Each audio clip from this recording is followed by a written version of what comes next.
정말 말씀드리기 망설여지는 충격적인 이야기를 오늘 공개합니다. 저는 30년간 내과 전문의로 일해온 김도현입니다. 그리고 지금부터 제가 말씀드릴 내용은 여러분이 끝까지 보지 않으면 평생 후회하실 수도 있는 이야기입니다. 117만 명. 이 숫자가 무엇을 의미하는지 아십니까? 바로 현재 우리나라에서 매일 죽음의 칵테일을 마시고 있는 사람들의 숫자입니다. 고혈압, 당뇨, 고지혈증, 관절염, 불면증. 이런 질환으로 고생하고 계신 분들이라면 반드시 끝까지 봐주세요. 왜냐하면 오늘 제가 공개할 내용은 생명을 구할 수도 있고 동시에 생명을 위험에 빠뜨릴 수도 있는 양날의 검 같은 이야기이기 때문입니다. 여러분, 더욱 충격적인 사실을 말씀드리겠습니다. 노인의학계에서는 이미 입증된 사실입니다. 10가지 이상의 약을 복용하는 노인의 경우 부작용이 발생할 확률이 거의 100%에 달한다는 것을요. 100%입니다. 이것은 추측이 아닙니다. 이것은 과학적으로 입증된 사실입니다. 그런데 더욱 끔찍한 진실이 있습니다. 5가지 이상의 약물을 복용하는 노인들의 사망 위험이 25% 증가한다는 연구 결과가 나왔습니다. 25%라는 숫자가 어떤 의미인지 아십니까? 4명 중 1명이 더 일찍 죽는다는 뜻입니다. 저는 지난 30년간 수만 명의 노인 환자들을 진료해 왔습니다. 그리고 제가 목격한 것은 약이 병을 치료하는 것이 아니라 새로운 병을 만들어내는 참혹한 현실이었습니다. 얼마 전 제 진료실에 이런 환자분이 오셨습니다. 박영숙 할머니, 올해 75세. 하루에 드시는 약이 무려 13가지였습니다. 혈압약 3가지, 당뇨약 2가지, 수면제, 위장약, 진통제, 우울증약, 골다공증약, 혈전 예방약, 변비약, 소화제까지. 할머니는 제게 이렇게 말씀하셨습니다. 선생님, 저는 약을 먹기 위해서 사는 것 같아요. 약을 먹고 나면 어지럽고 걸을 수가 없어요. 그런데 의사 선생님들은 계속 약을 늘려주시네요. 할머니의 말씀을 듣는 순간 저는 의사로서의 양심에 깊은 충격을 받았습니다. 우리 의사들이 환자를 치료한다는 명목으로 환자를 죽음으로 내몰고 있었던 것입니다. 박영숙 할머니의 검사 결과는 참담했습니다. 신장 기능 저하, 간 기능 수치 이상, 혈압 조절 실패, 그리고 무엇보다 약물 간 상호작용으로 인한 독성 증상들이 온 몸을 점령하고 있었습니다. 할머니는 병 때문에 고생하는 것이 아니었습니다. 약 때문에 죽어가고 있었던 것입니다. 여러분, 더욱 충격적인 사실을 알려드리겠습니다. 우리나라 75세 이상 노인 중 5개 이상이 약물을 복용하는 비율이 64.2%로 OECD 평균인 48.6%를 훨씬 뛰어넘어 전 세계 3위를 기록하고 있습니다. 우리나라 노인들이 전 세계에서 가장 많은 약을 먹고 있다는 뜻입니다. 이것은 단순한 통계가 아닙니다. 이것은 대한민국의 노인들이 체계적으로 약물에 중독되고 있다는 증거입니다. 낙상으로 인한 대퇴골 골절의 사망률이 50%에 달한다는 사실을 아십니까? 그런데 많은 수면제와 항우울제들이 낙상 위험을 300가지 증가시킨다는 연구 결과가 나와 있습니다. 우리는 지금 조용한 대량 살상을 목격하고 있습니다. 매일, 매 순간 우리의 부모님과 조부모님들이 치료라는 이름의 독을 마시고 계십니다. 그리고 우리는, 의료진은, 심지어 환자 가족들조차도 이 참혹한 현실을 당연한 것으로 받아들이고 있습니다. 저는 30년 전 막 전문의가 되었을 때 이런 말을 들었습니다. 의사는 약을 처방하는 것이 일이다. 약을 주지 않으면 환자들이 불만을 가진다. 저도 그렇게 믿었습니다. 증상이 있으면 약을 주고 새로운 증상이 생기면 또 다른 약으로 덮는 것이 그것이 좋은 의사라고 생각했습니다. 하지만 시간이 지날수록 제가 목격한 것은 끔찍한 현실이었습니다. 약을 늘릴수록 환자들은 더 아파했고 더 자주 병원에 왔으며 결국 더 일찍 세상을 떠났습니다. 제가 처방한 약 때문에 낙상으로 골절을 당한 할머니들, 약물 부작용으로 신장이 망가진 할아버지들, 수면제 때문에 치매가 악화된 환자들, 이 모든 것들이 제 양심을 짓누르기 시작했습니다. 오늘 이 영상을 통해 저는 대한민국 의료계가 숨기고 싶어 하는 불편한 진실을 낱낱이 파헤치겠습니다. 그리고 당신의 가족을 이 죽음의 칵테일로부터 구해낼 수 있는 방법을 알려드리겠습니다. 왜냐하면 침묵하는 것 자체가 범죄이기 때문입니다. 지금 이 순간에도 당신의 부모님이 드시고 있는 그 약들이 혹시 생명을 구하는 약이 아니라 생명을 앗아가는 독은 아닌지 함께 확인해 보시지 않겠습니까? 여러분, 제가 지금부터 들려드릴 이야기는 의료계 내부에서도 쉽게 꺼내기 어려운 더러운 진실입니다. 저는 30년 동안 이 시스템 안에서 살아왔습니다. 그리고 깨달았습니다. 우리 의료 시스템 자체가 노인들을 약물 중독자로 만들어가는 거대한 공장이라는 사실을요. 작년 12월 제 진료실에 이런 가족이 찾아왔습니다. 82세 최태순 할아버지와 그의 아들 부부였는데 아들이 들고 온 쇼핑백을 보는 순간 저는 충격에 빠졌습니다. 쇼핑백 안에는 17개 병원에서 처방받은 약들이 가득 들어 있었습니다. 내과, 정형외과, 비뇨기과, 안과, 이비인후과, 피부과, 신경과, 정신과, 할아버지는 마치 약국을 통째로 집으로 가져온 것 같았습니다. 아들이 말했습니다. 아버지가 하루에 드시는 약이 도대체 몇 개인지 세어볼 수가 없어요. 아침에만 15알, 점심에 10알, 저녁에 12알, 아버지가 사람인지 약통인지 모르겠어요. 할아버지의 상태는 끔찍했습니다. 기력이 없어서 화장실 가는 것조차 힘들어하고 하루 종일 멍하니 앉아만 계시고 밤에는 잠을 못 주무시니까 낮에 계속 졸고 이게 정말 85세 노인의 정상적인 모습일까요? 제가 할아버지의 약 목록을 정리해 보니 믿을 수 없는 일이 벌어지고 있었습니다. 같은 성분의 수면제를 3개의 병원에서 각각 다른 이름으로 처방받고 계셨습니다. 혈압약도 2가지, 위장약도 4가지, 심지어 변비약과 설사약을 동시에 복용하고 계셨어요. 이건 단순한 실수가 아닙니다. 이것은 시스템적인 살인입니다. 왜 이런 일이 벌어질까요? 우리나라 의료 시스템은 철저히 진료과 중심으로 설계되어 있습니다. 환자는 증상에 따라 각기 다른 병원을 찾아가야 하고 각 의사는 자신의 전문 분야만 보고 약을 처방합니다. 무릎이 아프면 정형외과에서 진통제를, 잠이 안 오면 신경과에서 수면제를, 소화가 안 되면 내과에서 위장약을, 그 누구도 할아버지가 전체적으로 어떤 약을 드시는지 관심이 없습니다.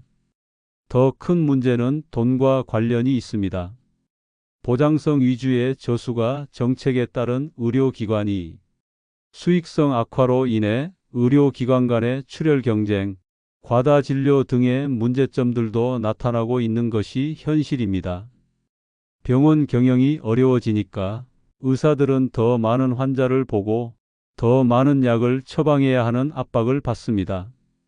행위별 수가제를 택하기 때문에 서비스를 과잉 공급하면 공급자에게 인센티브가 발생하는 구조입니다. 환자가 별다른 증상이 없어요 라고 말하면 그럼 안 됩니다. 뭔가 처방을 해줘야 합니다. 그래야 병원이 돌아가거든요. 또 다른 심각한 문제는 노인분들이 갖고 있는 믿음입니다. 의사가 준 약은 무조건 다 먹어야 한다고 믿습니다. 특히 우리 부모님 세대는 의사를 절대적으로 신뢰하시죠. 약을 끊으면 큰일 난다. 의사 선생님이 주신 약인데 어떻게 안 먹어? 이런 생각 때문에 10년 전에 처방받은 약도 계속 드시고 다른 병원에서 받은 약도 함께 드시는 무서운 일이 벌어집니다. 가장 끔찍한 일은 이겁니다. 약물 부작용으로 나타나는 증상을 새로운 병으로 진단해서 또 다른 약을 처방하는 일입니다. 의학계에서는 이를 처방연쇄라고 부릅니다. 혈압약 때문에 어지러움이 생기면 어지럼증 약을 추가 처방하고, 수면제 때문에 변비가 생기면 변비약을 추가 처방하고, 진통제 때문에 위염이 생기면 위장약을 추가 처방합니다. 약이 만든 병을 또 다른 약으로 치료하는 무한지옥의 굴레입니다. 앞서 말씀드린 최태순 할아버지가 바로 이 케이스였습니다. 할아버지는 원래 고혈압 하나만 있으셨습니다. 그런데 혈압약을 드시기 시작하면서 발목이 붓더니 이뇨제가 추가되었고, 이뇨제 때문에 화장실을 자주 가시니까 전립선약이 추가되었습니다.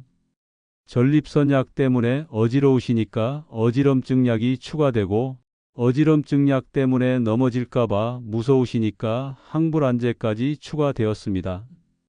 5년 만에 고혈압 환자가 17가지 약을 드시는 중증 환자로 변해버린 겁니다. 그런데 더욱 분노를 치밀게 하는 건 이 모든 과정에서 그 어떤 의사도 문제를 제기하지 않았다는 사실입니다. 또 다른 심각한 문제가 있습니다. 약물로 인한 부작용은 흔히 인지기능 저하, 낙상, 선망, 욕창, 배뇨장애 등 노인증후군으로 나타난다는 것이 의학적 상식입니다. 그런데도 왜 의사들은 계속 약을 늘려갈까요? 젊은 성인을 대상으로 한 임상시험 결과를 80세 노인에게 그대로 적용하기 때문입니다. 80세 할머니의 신장, 간, 심장은 30세 청년과 완전히 다릅니다. 같은 약이라도 전혀 다른 반응을 보일 수밖에 없어요. 낙상으로 인한 대퇴골 골절의 사망률이 50%에 달한다는 무서운 통계가 있습니다. 그런데 많은 수면제와 항정신 병약물들이 낙상 위험을 2, 3배 증가시킨다는 연구 결과들이 쏟아지고 있어요. 저는 지난달에만 수면제 때문에 넘어져서 고관절이 부러진 할머니 3분을 봤습니다. 그중 한 분은 결국 돌아가셨습니다. 현재 우리나라의 상황이 얼마나 심각한지 알려드리겠습니다. 한국의 65세 이상 고령자 중 5개 이상 약물을 복용하는 사람이 약 260만 명, 10개 이상 약물을 복용하는 고령자는 81만 5천여 명에 이릅니다. 260만 명이라는 숫자가 어떤 의미인지 아십니까? 전라남도 전체 인구보다 많은 노인들이 지금 이 순간에도 위험한 약물 칵테일을 마시고 있다는 뜻입니다.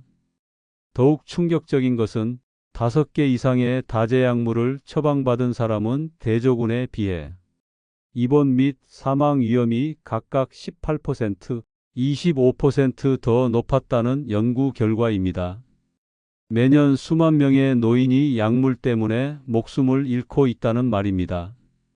그런데 정부는, 의료계는 이 대량 살상을 모른 척하고 있습니다.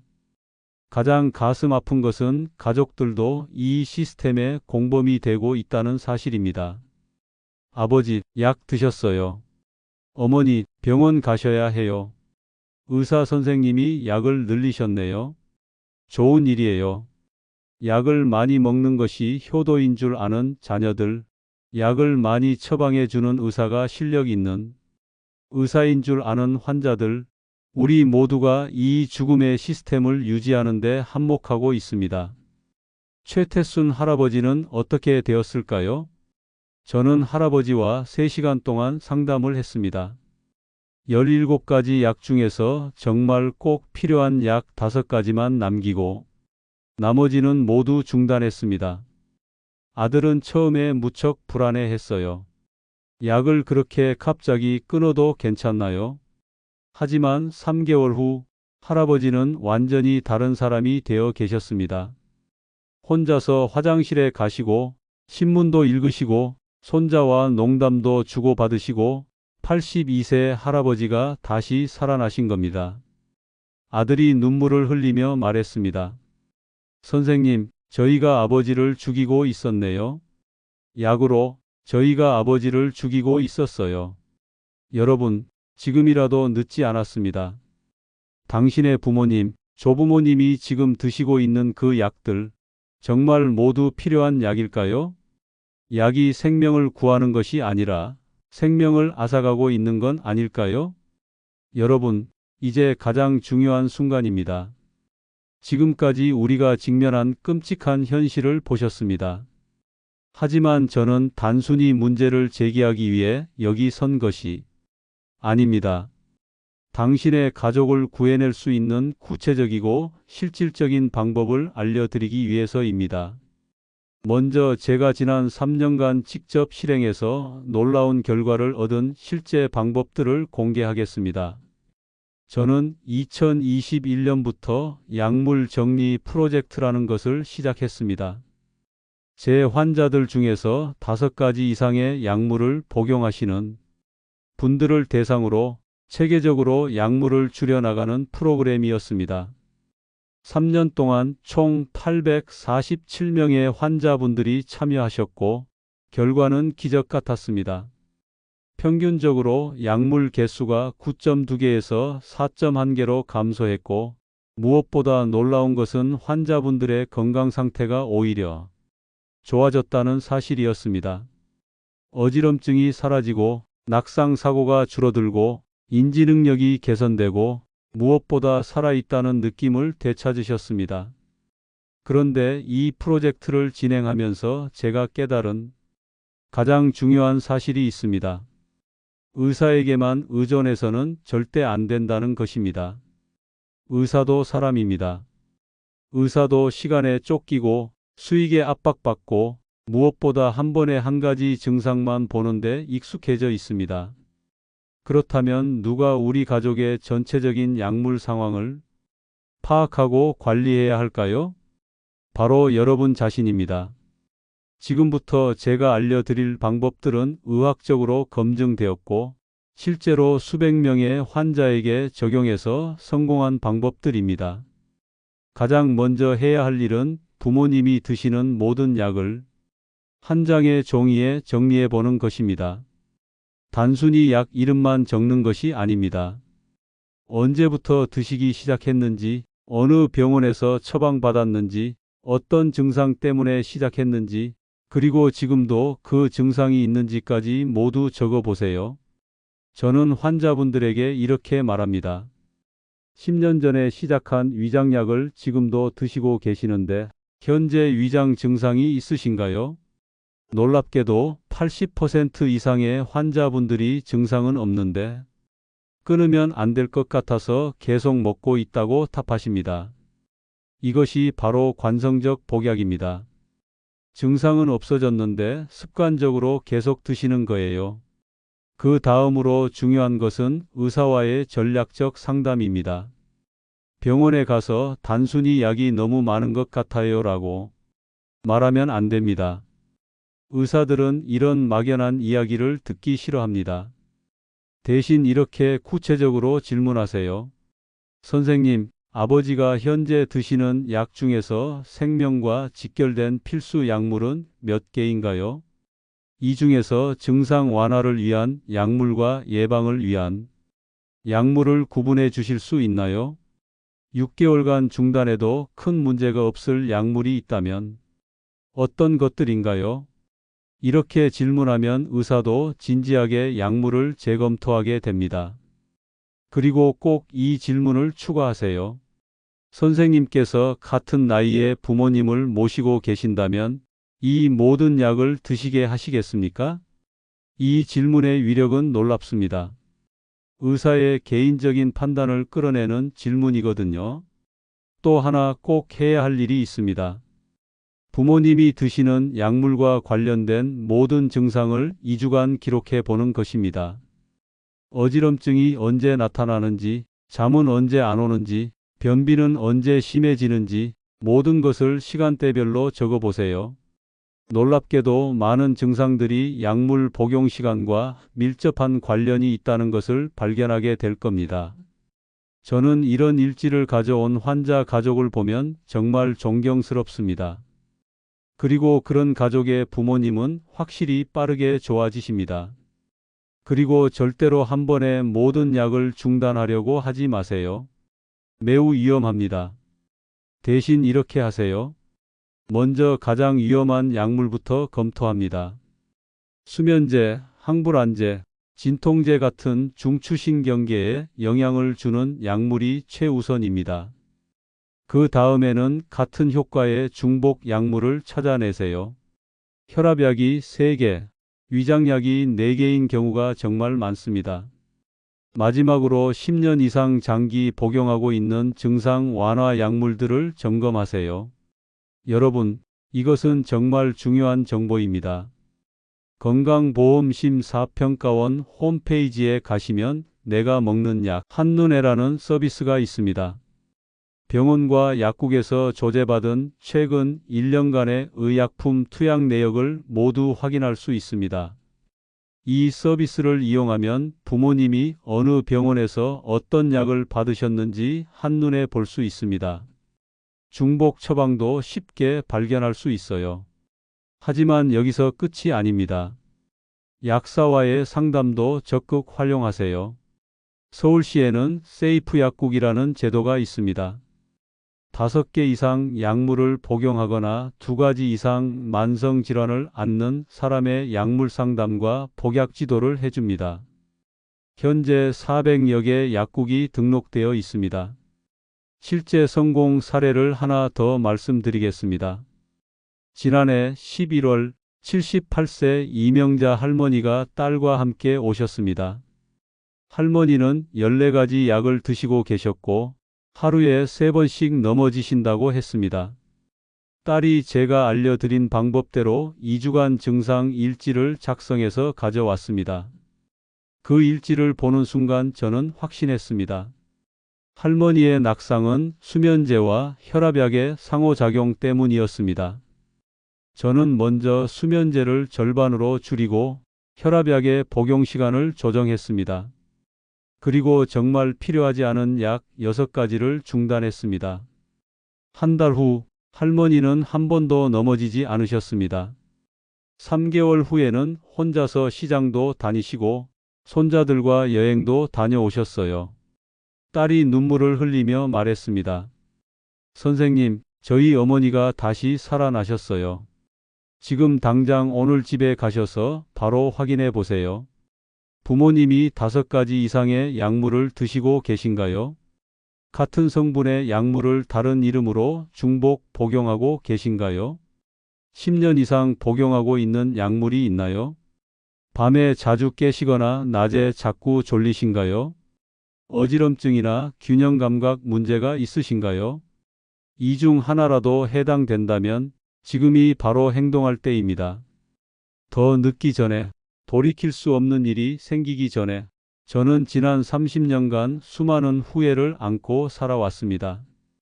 그때 약을 줄여드렸다면, 조금만 더 관심을 가졌다면, 하지만 여러분은 지금 이 순간 선택할 수 있습니다. 행동하는 자녀가 될 것인지, 후회하는 자녀가 될 것인지. 다음 마지막 편에서는 약물 정리 후 건강한 노년을 위한 근본적인 해결책들을 알려드리겠습니다. 약에 의존하지 않고도 건강하고 활기찬 노년을 보낼 수 있는 구체적인 방법들을요. 왜냐하면 진짜 치료는 약을 줄이는 것에서 끝나는 것이 아니라 건강한 삶을 회복하는 것에서 완성되기 때문입니다. 여러분, 마지막 순간입니다. 약물을 정리했다고 끝이 아닙니다. 진짜 건강한 노년을 만드는 것은 이제부터 시작입니다. 저는 지난 3년간 약물 정리 프로젝트를 진행하면서 놀라운 사실을 발견했습니다. 약을 줄인 환자분들 중에서도 두 그룹으로 나뉘었다는 것입니다. 첫 번째 그룹은 약만 줄이고 그대로 지내신 분들이었습니다. 처음엔 좋아지셨지만 6개월 후 다시 예전 상태로 돌아가거나 오히려 더 악화되신 분들이 있었어요.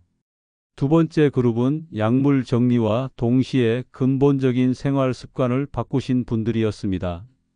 이분들은 1년 후에도 2년 후에도 계속 건강하셨고 심지어 더 젊어지셨습니다. 그 차이가 무엇이었을까요? 바로 약 없이도 건강할 수 있는 몸을 만드셨기 때문입니다. 제가 오늘 마지막으로 알려드릴 것은 평생 약에 의존하지 않고도 건강하게 사실 수 있는 3가지 핵심 비밀입니다. 가장 먼저 말씀드릴 것은 하루 30분 생명을 구하는 움직임에 관한 이야기입니다. 운동이라고 하면 헬스장에 가야 한다고 생각하시는 분들이 많습니다. 절대 그렇지 않습니다. 중년 이후에는 운동 능력이 대략 1%씩 감소한다고 합니다. 그러나 운동을 지속하면 그 감소의 폭을 절반 이하로 줄일 수 있습니다는 과학적 사실이 있습니다. 제가 환자분들에게 추천하는 생명 연장 운동법은 정말 간단합니다.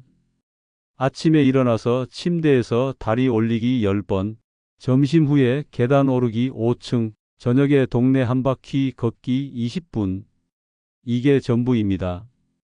특히 근력 운동으로 근육량을 늘릴 수 있고 이를 통해 신체 기능이 크게 개선될 수 있습니다. 근육량이 늘어나면 혈압약, 당뇨약, 심지어 수면제까지 필요 없게 되는 경우가 정말 많습니다. 실제로 올해 83세 김철수 할아버지는 6개월간 이 운동을 하신 후 혈압약 2개를 완전히 끊으셨습니다. 혈압이 정상으로 돌아온 거예요. 그 다음으로 중요한 것은 약이 되는 음식과 독이 되는 음식을 구분하는 것입니다. 노년기가 되면서 필요 열량은 줄어들므로 전반적인 식사량은 다소 줄이는 것이 바람직합니다. 하지만 줄여야 할 것과 늘려야 할 것을 정확히 알아야 합니다. 가장 중요한 것은 단백질입니다. 대한노인병학회에 따르면 노인의 체중 1kg당 1.2g의 단백질을 섭취를 권장하고 있습니다. 70kg 할아버지라면 하루에 84g, 계란으로 치면 14개 분량의 단백질이 필요합니다. 단백질이 부족하면 근육이 빠지고 근육이 빠지면 당뇨, 고혈압, 심지어 치매까지 생길 수 있습니다.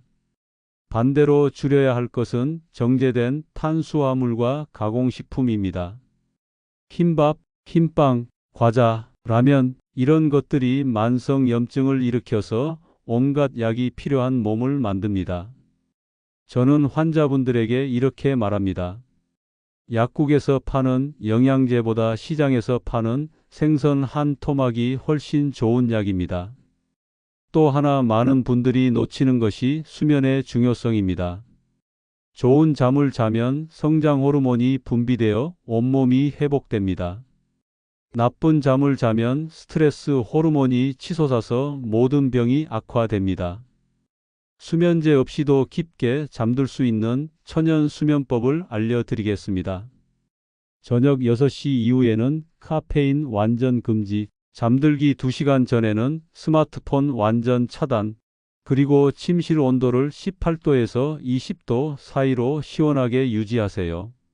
무엇보다 규칙적인 수면 패턴이 중요합니다. 매일 같은 시간에 자고 같은 시간에 일어나세요.